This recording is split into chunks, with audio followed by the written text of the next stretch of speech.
ನಮಸ್ಕಾರ ಫ್ರೆಂಡ್ಸ್, ಋಷಿ ಸ್ಟಾಕ್ಸ್ಗೆ ಎಲ್ಲರಿಗೂ ಸ್ವಾಗತ. ಇವತ್ತಿನ ವಿಷಯ ವಾರ್.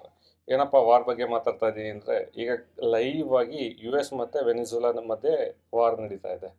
ಈಗ ನೋಡ್ಬೋದು ನೀವು ಲೈವ್ ನ್ಯೂಸ್ ಪ್ರಕಾರ ಯು ಎಸ್ ಅವರು ಅಲ್ಲಿನ ಪ್ರೈಮ್ ಮಿನಿಸ್ಟರ್ ಆದ ನಿಕೋಲಸ್ ಮಡುರೋನವ್ರನ್ನ ಕ್ಯಾಪ್ಚರ್ ಮಾಡ್ಕೊಂಡಿದ್ದಾರೆ. ಈವನ್ ಅವ್ರ ವೈಫ್ ಕೂಡ ಕ್ಯಾಪ್ಚರ್ ಮಾಡ್ಕೊಂಡಿದ್ದಾರೆ. ಆಯಿತಾ, ಇದು ಕ್ಯಾಪ್ಚರ್ ಮಾಡ್ಕೊಂತ ಏಂತಕ್ಕಪ್ಪ ಇವ್ರು ಕ್ಯಾಪ್ಚರ್ ಮಾಡಿದ್ದಾರೆ, ಏಂತಕ್ಕಪ್ಪ ವಾರ್ಗೆ ಹೋಗಿದ್ದಾರೆ, ಅವರು ತುಂಬಾ ಡ್ರೋನ್ ಅಟ್ಯಾಕ್ಸ್ ಎಲ್ಲ ಮಾಡಿದ್ದಾರೆ, ಏಂತಕ್ಕಪ್ಪ ಅಂತಂದರೆ ನೀವಿಲ್ಲಿ ನೋಡ್ಬೋದು. ಇದು ಯು ಎಸ್ ಆಗಿರುತ್ತೆ, ವೆನಿಜುಲಾ ಇಲ್ಲಿದೆ. ಇಲ್ಲಿಂದ ಇವ್ರಿಗೆ ತುಂಬಾ ಡ್ರಗ್ ರಿಲೇಟೆಡ್ ಪ್ರಾಬ್ಲಮ್ ಆಗ್ತಿತ್ತು. ಮತ್ತು ಇದು ಡ್ರಗ್ ಲಾರ್ಡ್ಸ್ಗಳು, ಅವ್ರ ಕಡೆಯಿಂದ ಬರೋ ಇಲ್ಲೀಗಲ್ ಮನಿ, ಇಲ್ಲೀಗಲ್ ಐಟಮ್ಸು ಎಲ್ಲ ಯು ಎಸ್ ಕಡೆ ತುಂಬಾ ಜಾಸ್ತಿ ಆಗ್ತಿತ್ತು ಅಂತ ಮುಂಚೆಯಿಂದನೂ ಕಂಪ್ಲೇಂಟ್ಸ್ ಇತ್ತು. ಅದು ಸ್ವಲ್ಪ ಜಾಸ್ತಿನೇ ಆಗಿ ಇವತ್ತು ಎಸ್ಕಲೇಷನ್ ಆಗಿ ಟ್ರಂಪು ಅವ್ರ ಕಡೆಯಿಂದ ಇವತ್ತು ಒಂದು ವಾರ್ಗೆ ಸೈನ್ ಆಫ್ ಮಾಡಿದ್ದಾರೆ. ಸೊ ಅದ್ರ ಪ್ರಯುಕ್ತ ಈ ವೆನಿಜುಲಾ ಪ್ರೆಸಿಡೆಂಟ್ ಮಡುರೋ ಅವ್ರನ್ನ ಕ್ಯಾಪ್ಚರ್ ಮಾಡ್ಕೊಂಡಿದ್ದಾರೆ. ಏನಿದು, ಇದಕ್ಕೂ ನಮಗೂ ಏನು ರಿಲೇಷನ್ನು, ಇದಕ್ಕೂ ಸ್ಟಾಕ್ಸ್ಗೂ ಏನು ರಿಲೇಷನ್ನು, ಅದನ್ನು ಇಲ್ಲಿ ಎಕ್ಸ್ಪ್ರೆಸ್ ಮಾಡೋಕ್ಕೆ ಇಷ್ಟಪಡ್ತೀನಿ. ನಮ್ಗೆ ಯಾವುದೇ ವಾರ್ ನಡೀತು ಅಂತಂದರೆ ಮುಖ್ಯವಾಗಿ ಇಂಪ್ಯಾಕ್ಟ್ ಆಗೋದು ಅದ್ರ ಕಂಟ್ರಿ ಎಕಾನಮಿ.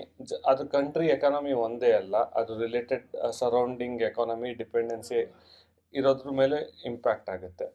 ಸೊ ಈಗ ನಾವು ಇಲ್ಲಿ ಮೇಲ್ಮೇಲೆ ನೋಡೋದಾದ್ರೆ ಇಂಡಿಯಾಗೆ ಮತ್ತು ವೆನಿಜುಲಾಗೆ ಏನಾರ ಡೈರೆಕ್ಟು ಏನಾರ ನಾವು ಬೈ ಮಾಡ್ತೀವಾ ಅಥವಾ ನಾವು ಸೆಲ್ ಮಾಡ್ತೀವಾ ಆನ್ ಎನ್ ಹೈಯರ್ ಲೆವೆಲ್ ಅಂತ ಏನಿಲ್ಲ. ಬಟ್ ಇದರಿಂದ ಯು ಎಸ್ ಮತ್ತು ವೆನಿಜುಲಾ ಮೇಲೆ ನಡೀತಿರೋದ್ರಿಂದ ನಮ್ಗೆ ಏನು ಇಂಪ್ಯಾಕ್ಟ್ ಆಗುತ್ತೆ?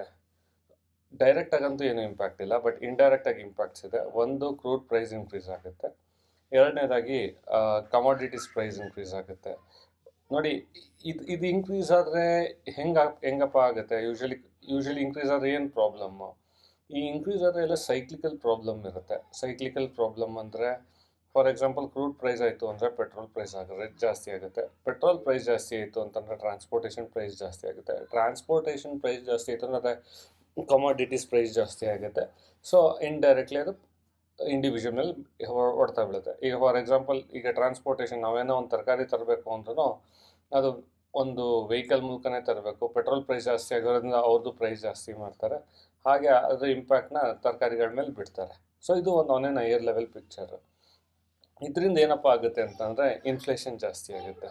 ಸೊ ಇನ್ಫ್ಲೇಷನ್ ಅಂದರೆ ಏನು? ಇನ್ಫ್ಲೇಷನ್ ಅಂದರೆ ಯೂಶ್ವಲಿ, ಈಗ ನಾನೊಂದು ಸಿಂಪಲ್ ಎಕ್ಸಾಂಪಲ್ ಕೊಡ್ತೀನಿ.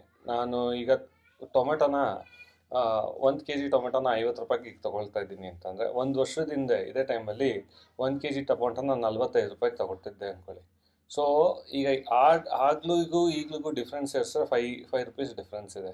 ಎಂತಕ್ಕಪ್ಪ ಡಿಫ್ರೆನ್ಸು? ಯಾಕೆಂದರೆ ಟೈಮ್ ಆ್ಯಂಡ್ ವ್ಯಾಲ್ಯೂ, ಈ ಟೈಮ್ ಆ್ಯಂಡ್ ವ್ಯಾಲ್ಯೂನಲ್ಲಿ ಇನ್ಕ್ರೀಸ್ ಆಗಿದೆ ಟೊಮೊಟೊ ಪ್ರೈಸು. ಸೊ ಅದನ್ನು ಇನ್ಫ್ಲೇಷನ್ ಪ್ರೈಸ್ ಅಂತಾರೆ. ಸೊ ಈ 5 ರೂಪೀಸ್ ಡಿಫ್ರೆನ್ಸ್ ಏನಿದೆ ಅದು ಇನ್ಫ್ಲೇಟೆಡ್ ಪ್ರೈಸ್ ಇದೆ. ಸೊ ಈ 5 rupees inflation price only tomato just check ಮಾಡೋಣ ಇಲ್ಲ, ತುಂಬಾ ಅದರ್ ಪ್ಯಾರಾಮೀಟರ್ಸ್ನ ಕನ್ಸಿಡರ್ ಮಾಡಿ ಒಂದು ಇನ್ಫ್ಲೇಷನ್ ಅಂತ ಬರುತ್ತೆ. ಸೊ ಇನ್ಫ್ಲೇಷನ್ ಜಾಸ್ತಿ ಆದರೆ ಪ್ರಾಬ್ಲಮ್ ಏನಾಗುತ್ತೆ? ಯೂಶಲಿ ಇನ್ಫ್ಲೇಷನ್ ಜಾಸ್ತಿ ಆಗ್ತಾ ಇದೆ ಅಂದರೆ ಖರ್ಚು ಜಾಸ್ತಿ ಆಗ್ತಾ ಇದೆ ಅಂತ. ಸೊ ಈ ಖರ್ಚು ಜಾಸ್ತಿ ಆಗ್ತಾ ಇದೆ ಅಂತ ಅಂದರೆ ಆನ್ ಎನ್ ಹೈಯರ್ ಲೆವೆಲ್, ಈಗ ಬ್ಯಾಂಕ್ಗಳಲ್ಲಿ ಇಂಟ್ರೆಸ್ಟ್ ರೇಟ್ಗಳಿರುತ್ತೆ. ಇಂಟ್ರೆಸ್ಟ್ ರೇಟ್ಗಳು ಎಂತ ಕಡಿಮೆ ಆಗ್ತಾ ಹೋಗುತ್ತೆ, ಇನ್ಫ್ಲೇಷನ್ ರೇಟ್ ಕಡಿಮೆ ಆದಂಗೆಲ್ಲ ಇದು ಇಂಟ್ರೆಸ್ಟ್ ರೇಟ್ ಕಡಿಮೆ ಆಗುತ್ತೆ. ಅದರರ್ಥ ಏನು ಅಂತ ಅಂದರೆ, ಈ ಮಾರ್ಕೆಟಲ್ಲಿ ದುಡ್ಡು ಜಾಸ್ತಿ ಕೊಟ್ಟು ಖರ್ಚು ಜಾಸ್ತಿ ಮಾಡಲಿ ಅಂತ, ಸೊ ದಟ್ ಜನಗಳ ಹತ್ರ ಜಾಸ್ತಿ ಬರಲಿ ಅಂತ. ಯಾವಾಗ ಪ್ರೈಸ್ ಜಾಸ್ತಿ ಆಗುತ್ತೆ ಆಗೇನು ಮಾಡ್ತಾರೆ ಬ್ಯಾಂಕ್ ಅವರು, ಅಂದರೆ RBI ಅವರು ಮಾರ್ಕೆಟಿಂದ ಲಿಕ್ವಿಡಿಟಿನ ಸಕ್ ಮಾಡ್ತಾರೆ. ಸೊ ಅಲ್ಲಿ ಸಕ್ ಮಾಡಿದಾಗ ಇಂಟ್ರೆಸ್ಟ್ ರೇಟ್ನ ಜಾಸ್ತಿ ಮಾಡ್ತಾರೆ. ಅದೇಗೆ ಮಾಡ್ತಾರೆ ಅಂದರೆ, ಇಂಟ್ರೆಸ್ಟ್ ರೇಟ್ ಜಾಸ್ತಿ ಮಾಡಿದಾಗೆ ಸೊ ಲೋನ್ಗಳೆಲ್ಲ ತಗೊಳ್ಳೋದು ಇಂಡೈರೆಕ್ಟಾಗಿ ಕಡಿಮೆ ಆಗುತ್ತೆ. ಸೊ ಇಂಡೈರೆಕ್ಟಾಗಿ ಕಡಿಮೆ ಆದಾಗ ಈವನ್ ಜನಗಳ ಇನ್ವೆಸ್ಟ್ಮೆಂಟು ಕಡಿಮೆ ಆಗುತ್ತೆ. ಸೊ ಹಾಗೆ ಎಲ್ಲ ಇನ್ಫ್ಲೇಷನ್ ಜಾಸ್ತಿ ಆಯಿತು ಅಂದರೆ ಸೈಕ್ಲಿಕಲ್ ಡಿಪೆಂಡೆನ್ಸೀಸ್ ಇರುತ್ತೆ. So on an higher level ಇದು ಡೈರೆಕ್ಟಾಗಿ ನಮಗೇನು ಇಂಪ್ಯಾಕ್ಟ್ ಆಗದೆ ಇದ್ರೂ ಇಂಡೈರೆಕ್ಟಾಗಿ ಇಂಪ್ಯಾಕ್ಟ್ ಆಗೇ ಆಗುತ್ತೆ. ಬಟ್ ಈ ಇಂಪ್ಯಾಕ್ಟು ಸ್ವಲ್ಪ ಟೆಂಪ್ರವರಿ ಆಗಿರುತ್ತೆ. ಇದೇನು ಲಾಂಗ್ ಟರ್ಮ್ ಅಂತ ನಾನು ಅಂದ್ಕೊಳ್ತಾ ಇಲ್ಲ. ಬಟ್ ನೀವು ಈ ವೀಕು ಮೋಸ್ಟ್ಲಿ ನನ್ನ ಪ್ರಕಾರ ಕ್ರೂಡ್ ಆಯಿಲು ಮತ್ತು ಮೆಟಲ್ ಪ್ರೈಸು ಜಾಸ್ತಿ ಆಗುತ್ತೆ. ಅದು ಬಿಟ್ಟು ಓಕೆ, ಇದು ಒಂದು ಎಕ್ಸಾಂಪಲ್ ಆಯಿತು. ನಾನು ರಷ್ಯಾ ಮತ್ತು ಯುಕ್ರೇನ್ ವಾರ್ನೂ ನಡೀತು, ತುಂಬ ವರ್ಷಗಳಿಂದ ನಡೀತಾ ಇದೆ. ನಿಮಗೆ ಅದ್ರದ್ದು ಡೈರೆಕ್ಟ್ ಡಿಪೆಂಡೆನ್ಸಿ ಇದೊಂದು ಎಕ್ಸಾಂಪಲ್ ಹೇಳ್ತೀನಿ. ಪೆಟ್ರೋಲ್ ನಿಮ್ಗೆ ಆಲ್ರೆಡಿ ಇದೆಲ್ಲ ಗೊತ್ತೇ ಇದೆ. ಬಟ್ ಅದು ಬಿಟ್ಟು ಇನ್ನೊಂದು ಡೈರೆಕ್ಟ್ ಎಕ್ಸಾಂಪಲ್ ಏನು ಅಂದರೆ, ರಷ್ಯಾ ಮತ್ತು ಯುಕ್ರೇನು ಲಾರ್ಜ್ ವೀಟ್ ಎಕ್ಸ್ಪೋರ್ಟರ್. ತುಂಬಾ ವೀಟ್ ಬೆಳೀತಾರೆ ಮತ್ತು ಎಕ್ಸ್ಪೋರ್ಟು ಮಾಡ್ತಾರೆ.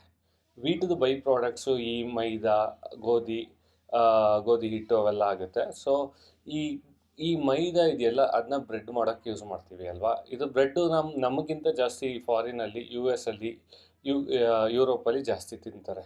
ಸೊ ಇದ್ರ ಇಂಪ್ಯಾಕ್ಟು ವರ್ಲ್ಡ್ ವೈಡ್ ಆಗಿತ್ತು. ಇದೇ ಥರ ಅದೇ ಆಯಿಲ್ ಡಿಪೆಂಡೆನ್ಸಿ, ಆಯಿಲ್ ಅಂದರೆ ಕುಕ್ಕಿಂಗ್ ಆಯಿಲ್ ರಿಲೇಟೆಡ್ ಡಿಪೆಂಡೆನ್ಸಿನೂ ಇಶ್ಯೂ ಆಯಿತು. ಸೊ ಇದು ಯಾವಾಗ ಹಿಂಗೆ ವಾರ್ ನಡೀತೋ ಆವಾಗ ನಮಗೆ ವೀಟ್ದು ಡಿಪೆಂಡೆನ್ಸಿನೂ ಜಾಸ್ತಿ ಇದ್ದಿದ್ದರಿಂದ ವೀಟ್ ಪ್ರೈಸಸ್ಗಳು ಇನ್ಕ್ರೀಸ್ ಆಯಿತು. ಸೊ ಐದರ್ ವಾರ್ ನಡೆದಾಗ ನಮಗೆ ಡೈರೆಕ್ಟಾಗಿ ಇಂಪ್ಯಾಕ್ಟ್ ಆಗುತ್ತೆ ಆರ್ ಇಂಡೈರೆಕ್ಟಾಗಿ ಇಂಪ್ಯಾಕ್ಟ್ ಆಗುತ್ತೆ. ಸೊ ಆ ಇಂಪ್ಯಾಕ್ಟ್ ನಮಗೆ ಯೂಶ್ವಲಿ ಟೆಂಪ್ರವರಿ ಆಗಿರುತ್ತೆ, ಅನ್ಲೆಸ್ ದ ವಾರ್ ಅಂದರೆ ಎಷ್ಟು ಬೇಗ ಸಬ್ಸಿಡೈಸ್ ಆಗುತ್ತೆ ಅಷ್ಟು ಬೇಗ ಒಳ್ಳೆಯದು. But in the mean time ಅದು ಕರೆಂಟ್ ಗ್ರೋತ್ನ ಸ್ಟಾಪ್ ಮಾಡುತ್ತೆ. ಸೊ ಇದೊಂದು ನಿಮ್ಗೆ ಎಕ್ಸ್ಪ್ಲನೇಷನ್ ಕೊಡಬೇಕಿತ್ತು. ವಾರ್ ಆಯಿತು ಅಂದರೆ ಏನಾಗುತ್ತೆ, ವಾರಿಂದ ಪ್ರಾಬ್ಲಮ್ಗಳೇನಾಗುತ್ತೆ. ಈವನ್ ನಾವು ಡೈರೆಕ್ಟಾಗಿ ಇನ್ವಾಲ್ವ್ ಆಗಿಲ್ಲ ಅಂತ ಅಂದರು, ಬೇರೆ ಕಂಟ್ರಿಗಳು ಇನ್ವಾಲ್ವ್ ಆದರೂ ಅದರದೇ ಆದ ಡಿಪೆಂಡೆನ್ಸಿ ಮತ್ತು ಅದರದೇ ಆದ ಇಶ್ಯೂಸ್ಗಳಿರುತ್ತೆ. ಸೊ ಇದನ್ನು ಹೇಳ್ತಾ ನಾನು ಈ ವಿಡಿಯೋನ ಎಂಡ್ ಮಾಡ್ತೀನಿ. ನಿಮ್ಗೇನಾರ ಇಷ್ಟ ಆಗಿದ್ರೆ ಲೈಕ್ ಮತ್ತು ಕಮೆಂಟ್ ಮಾಡಿ, ಹಾಗೆ ಸಬ್ಸ್ಕ್ರೈಬು ಮಾಡಿ. Thank you. ಶುಭವಾಗಲಿ.